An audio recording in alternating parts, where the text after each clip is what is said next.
Sex ed for people with IDD. How do you know when you're ready to have sex? First, you have to find out if you can consent to sex. What does consent really mean?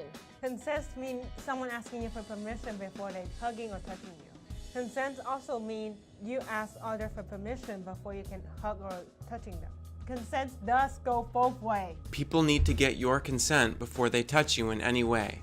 And you need to get someone's consent before you touch them in any way. Even your parents or other adults need to ask your permission before touching you. Even when you're a kid, having consent is really important. Remember, the legal age of consent is different in many states. For example, in Washington, you need to be at least 16 years old to consent to sex. But in California, you need to be 18 years old. If you have a legal guardian, this might be different for you. Talking about consent needs to be part of your guardianship hearing. If your guardian is set to make all your decisions, you may not legally be allowed to consent to sex. But even if this is the case, you might still be able to have a romantic relationship. Here are some questions you should ask yourself in order to find out if you're ready to have sex. Are you prepared to deal with the possible risks of sex, including getting pregnant, attracting a sexually transmitted disease or infection? Do you feel ready? Are you feeling pressured in this, or is this something you want to do?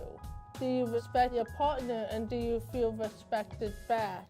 Are you comfortable in your body, and are you comfortable with your partner's body? These are all important questions to ask.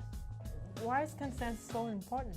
If somebody engages in sexual activity with you without your consent, that's sexual violence. And people with intellectual and developmental disabilities experience way too much sexual violence. It's 7 times as much as people without disabilities.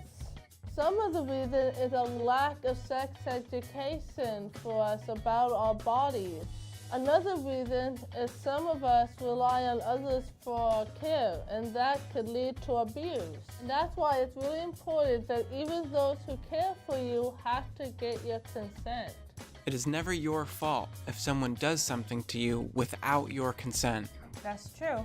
If your partner does something inappropriate, like touching you without your permission or taking a picture without your permission, you have the right to say no.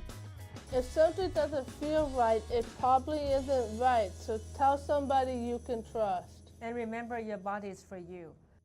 Produced by the National Council on Independent Living and Rooted in Rights.